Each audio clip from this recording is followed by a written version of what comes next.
First of all, it's very nice to see so many interested people when it comes to decentralization and ICOs and a lot of revolutionary projects that are taking place right now and are literally changing the world as we see it.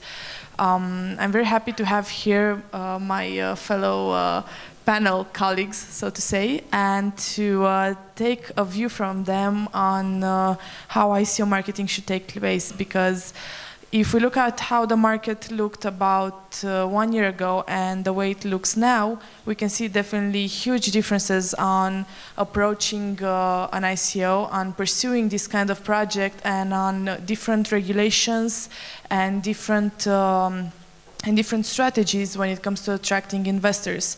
Because as you know, ICOs are definitely not really crowdfunding and not really VC investing opportunities. They're somewhere in between, and approaching the marketing area, there are a lot of different strategies that can be followed.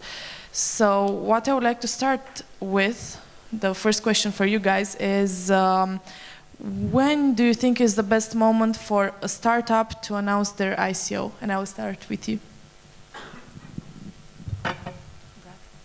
Okay, thank you very much. Well,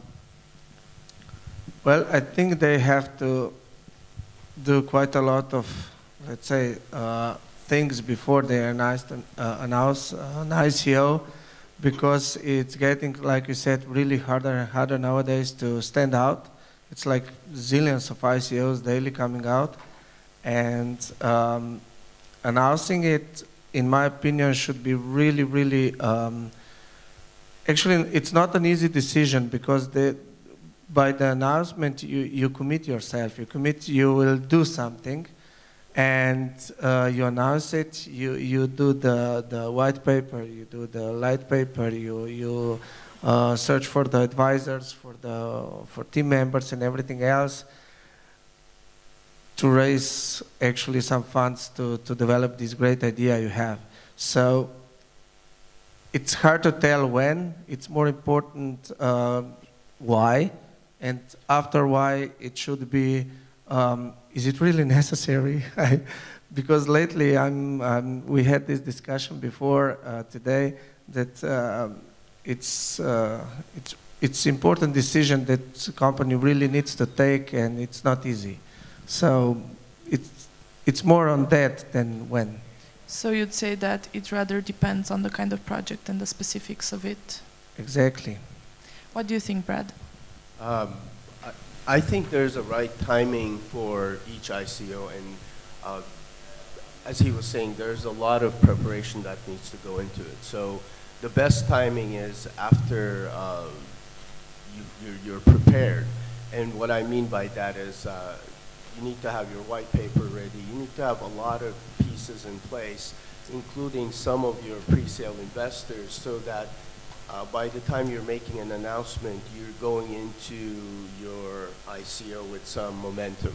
Momentum is really important now, especially these days, to differentiate your ICO and how you instill confidence in your potential investors.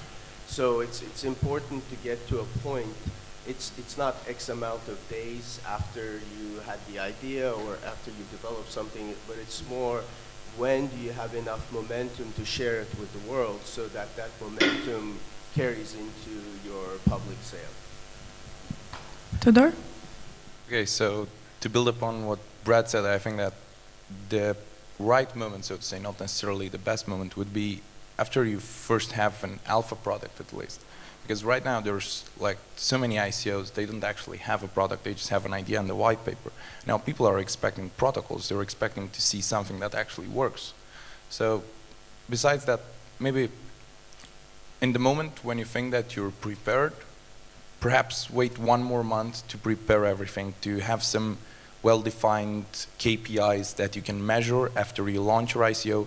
You need to know how you're performing and how you can improve where you're not performing well, right? So if you were to advise someone on when to start their ICO, or at least to announce their ICO, it would be after they have some sort of an alpha or beta version of their product? I think that it's the only way to announce an ICO after you have a product, because before that, it's not really an ICO, it's just more of a game. So that comes into contradiction with a lot of things that are happening right now on the market. And what do you guys think in regards to having an alpha product or a beta version of it, or even an MVP before starting an ICO? Is it a good thing to already do some development beforehand, or should you just have a well-defined timeline to follow and to promise what kind of product you will launch? It's definitely an advantage. I mean, idea on a napkin is worse than having a well-thought-out plan.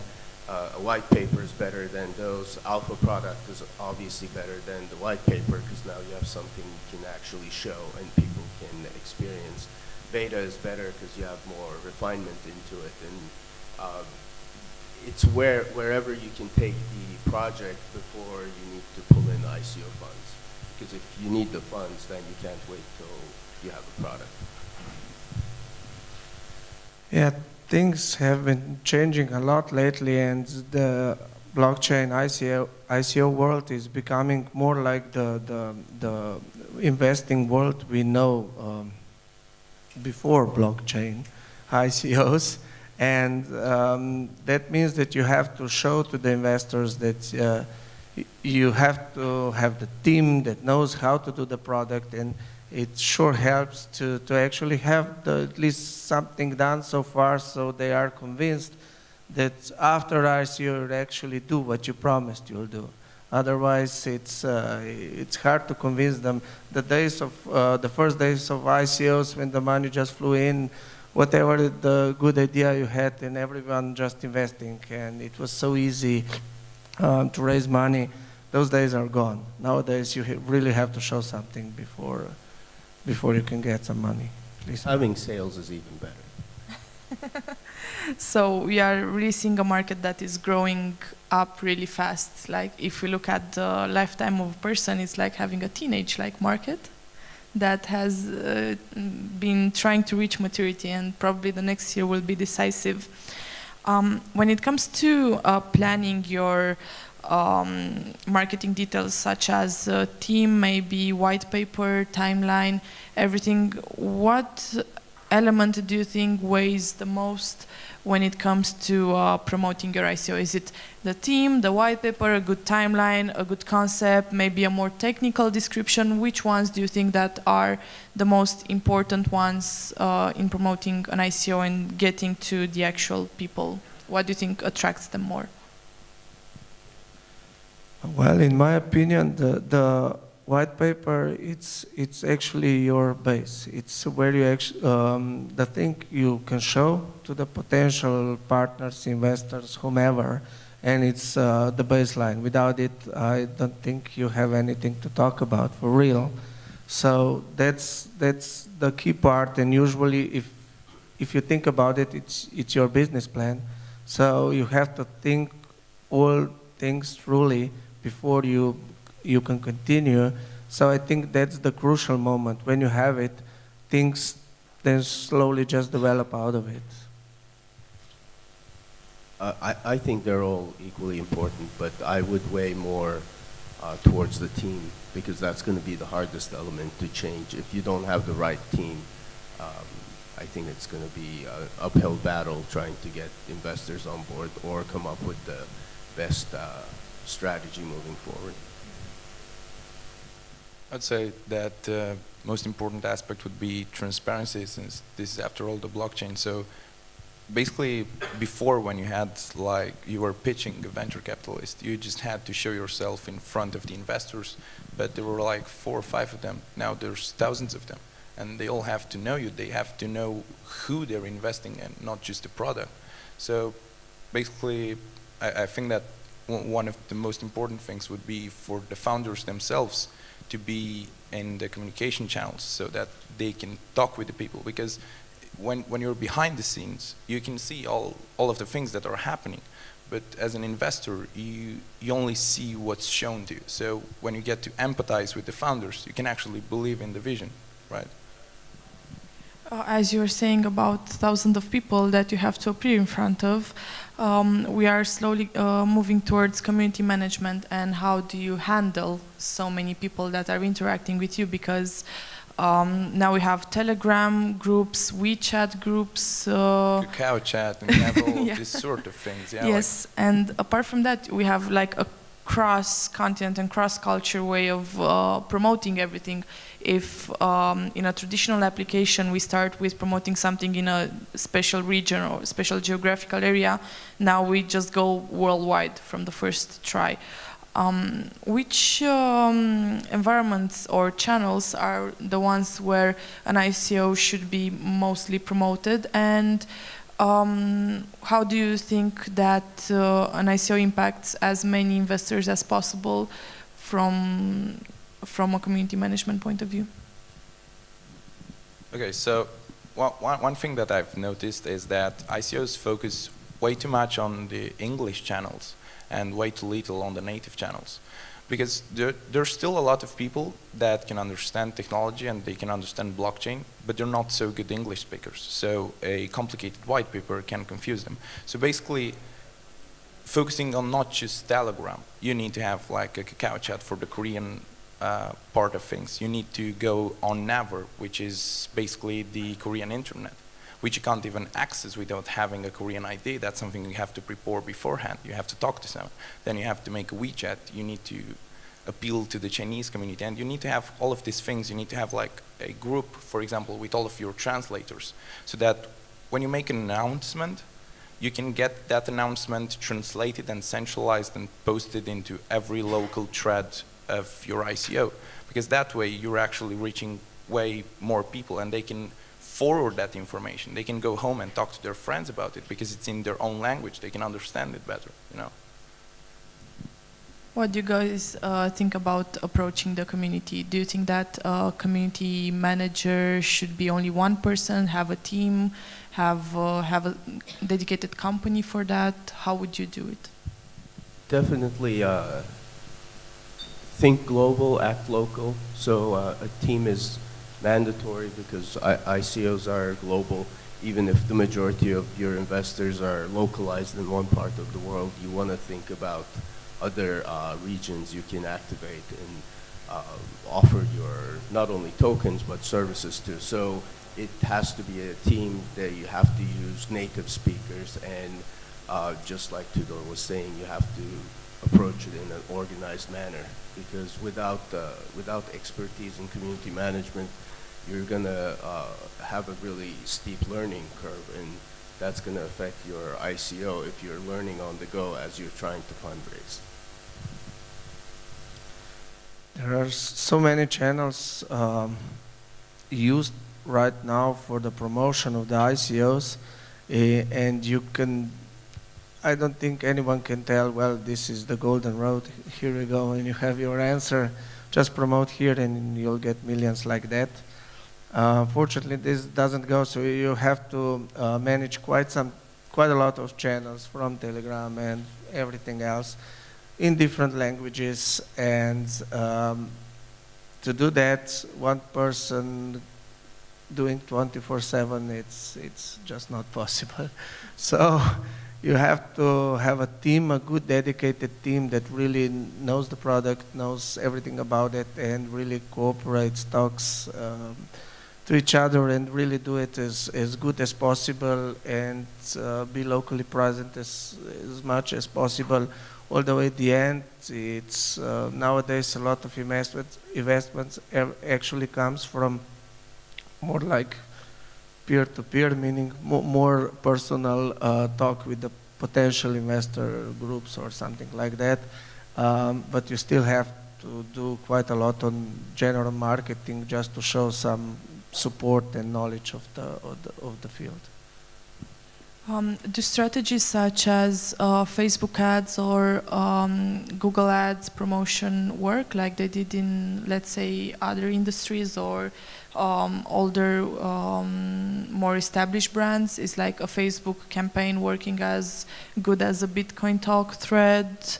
Or does Instagram even need to be included in the list of social networks to use?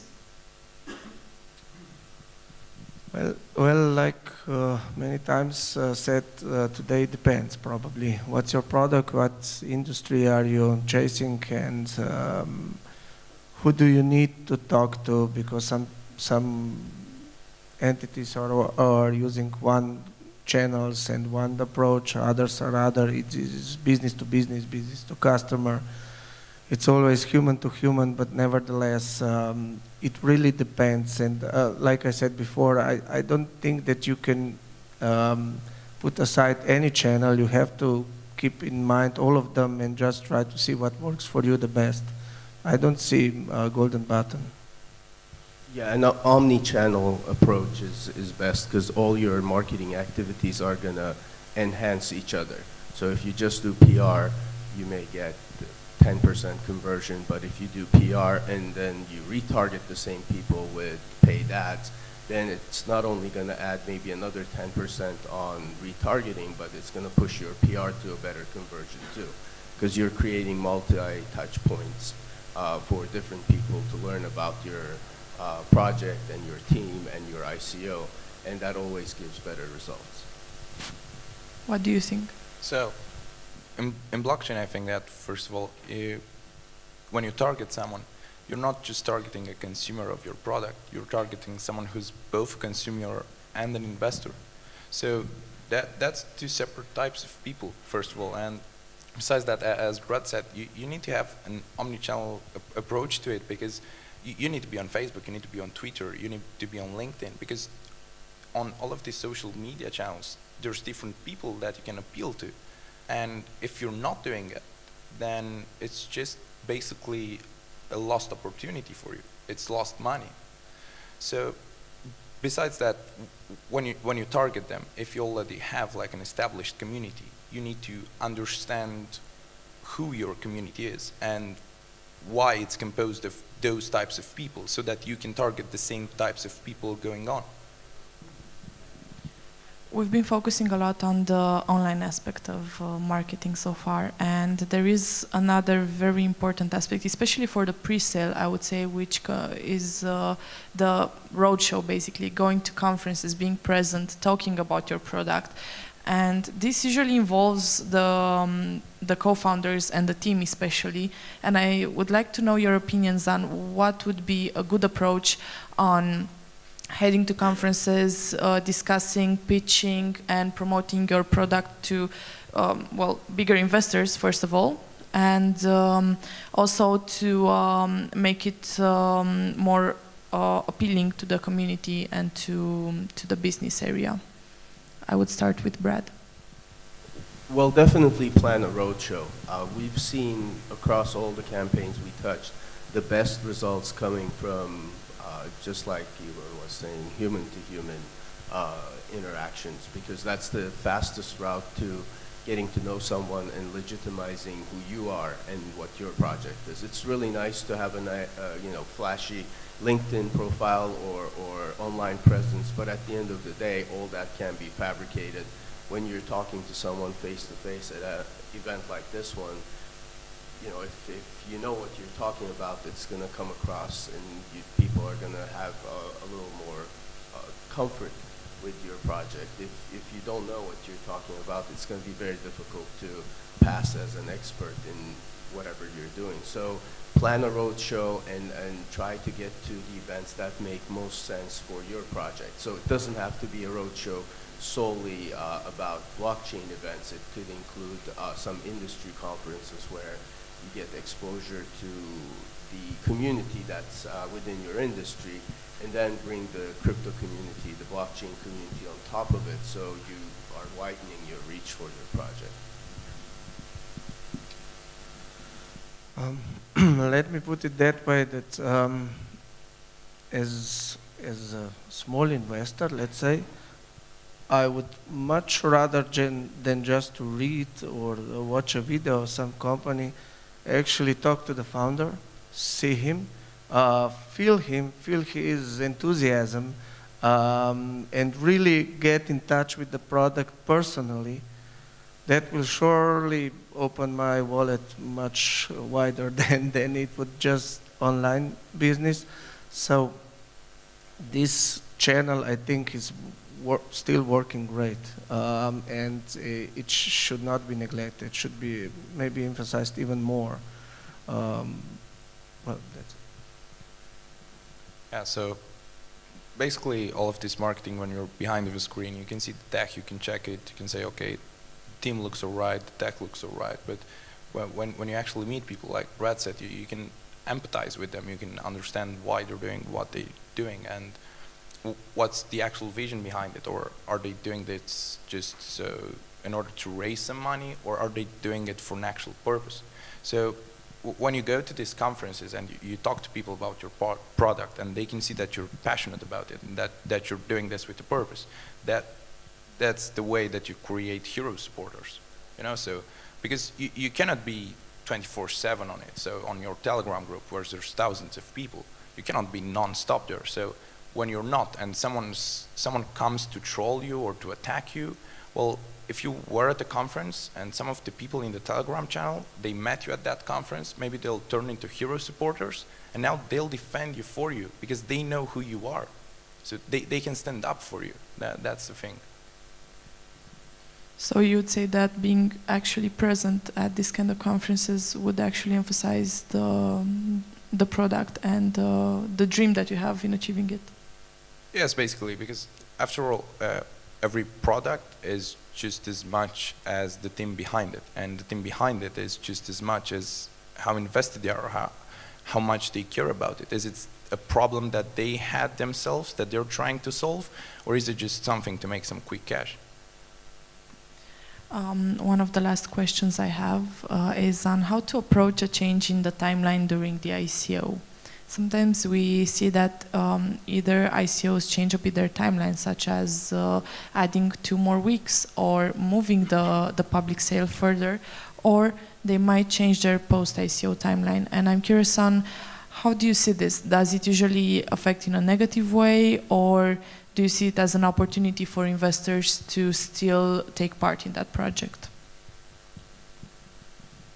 If you prepared well, if you did everything correctly, the changes should be minimal. And as seen in the ICOs, past ICOs, all changes were accepted quite negatively, at least in my opinion, because you stated in your white paper, which is actually everything you do. You put yourself, your integrity, me as a founder. I put myself here and I said, I know the field, I know the industry, I know everything about it, I know the solution, and I think I can do it in this way, in this timeline, and with this, with team behind me that's gonna support me in the fields I'm lacking or whatever. And investors, crowd founders, whatever you call them, believe you that you're the right person to go through the whole of this process. And in the end, it shows up that you made a large mistake, not a small one, small adjustment, but a large one, because you miscalculated whatever. Well, that doesn't prove exactly how good you are at the field you are presenting. So in my opinion, I would stick to the white paper, to the things I said I will do as much as possible. I'm going to take a more flexible approach. So as long as there's a valid reason to adjust things, it may be by some people perceived negatively, just like Igor said, that's inevitable. But as long as there's a valid reason and you're fully transparent about it, I think it's not something that you cannot recover from. The issue arises when, you know, there's one reason behind the scenes and you kind of make up another reason to postpone. Then obviously there are a lot of smart people in the community, there are a lot of smart people judging and constantly monitoring things, and that's going to create a very, you know, questionable image of the project if what you're stating is not the real reason. But if what you're stating is the real reason, and you know, you're just making an adjustment because that's going to be better for not only the ICO and the company, but the investors, So you're taking all stakeholders into consideration when you're making that decision, then it becomes a little bit better defensible. What do you think? How does the community take the challenges and the changes that that appear in an ICO? Yeah, so there's definitely two sides to that coin. So probably most of the times the community would have an initial not so good response about postponing your ICO or lengthening it or something like that. But as Brad said, so if the reason is valid, so let's give an actual example. There was this ICO hero token, and they had a very, very large community that wanted to invest, but then they decided to postpone the ICO with a month. And everyone was very upset about it until they understood that they did it so they could come into compliance with every possible law so that they would have no issue following. And in that scenario, it was a good decision. But then there's the other side of the coin, whereas there was this ICO, they raised 12 million, and then they said, yeah, we want to extend the ICO for another month.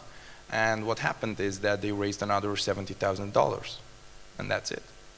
So the most important thing is definitely the reason why you're doing it. Because if you're doing it in the best interest of the community and the company, then it's perfectly okay. If you're just doing it in the best interest of the company or of yourself, then it's not really okay. The last question I have is, how do you see post-ICO marketing? Let's say the ICO has ended, everything went well, we raised the capital that we need to develop a business.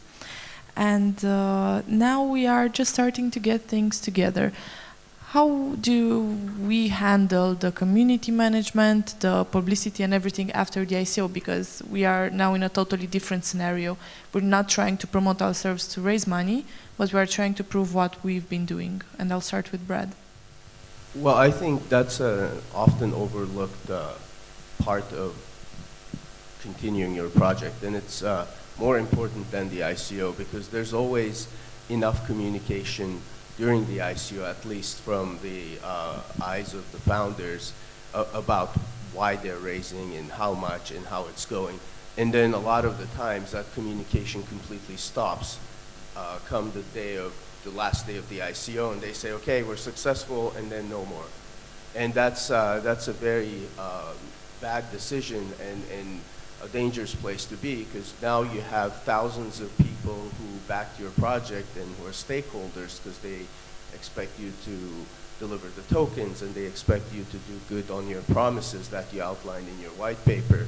And if you don't regularly communicate with them and give them progress reports and make them understand, then you're falling into the pitfall of losing those advocates that you had created who backed you.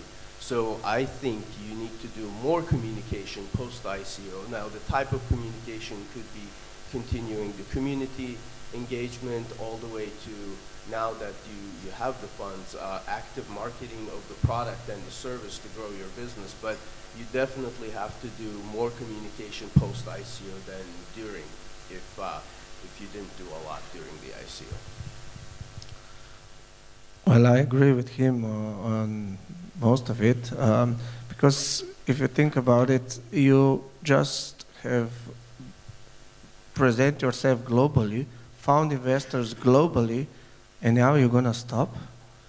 Now when actually the selling part not of your tokens, but actually of your product, what you promised to build, and you would stop, that would be really, really crazy. And like he said, you would lose actually the supporters, the heroes that actually build your company. You would lose them just because you stopped communicating with them.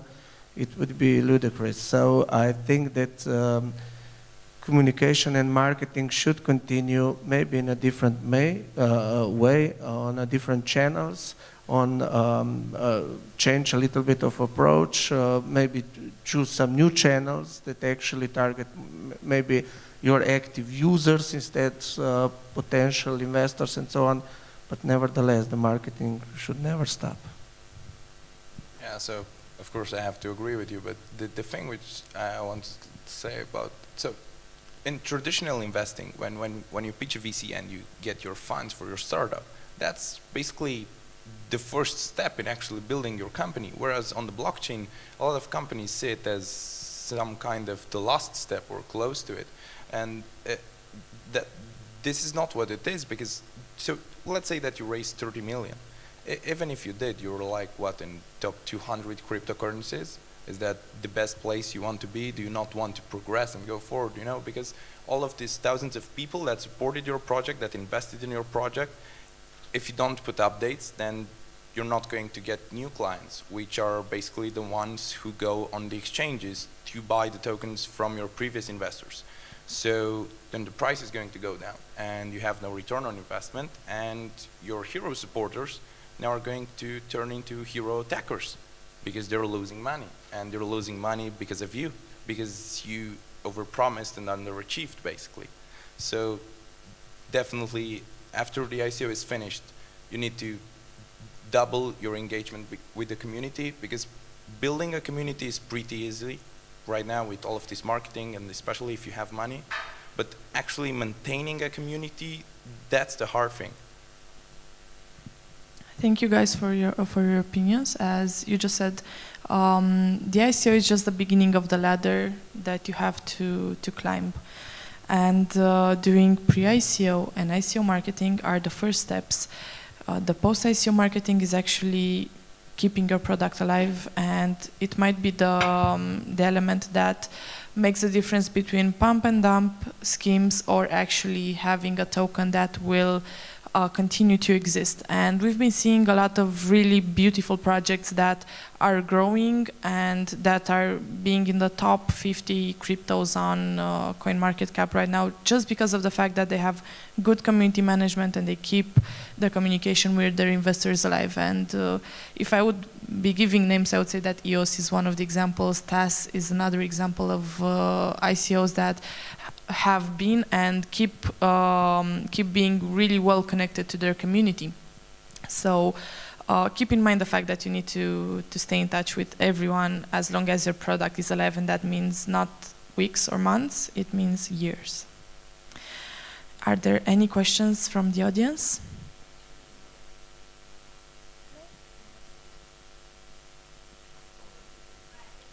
We were really good.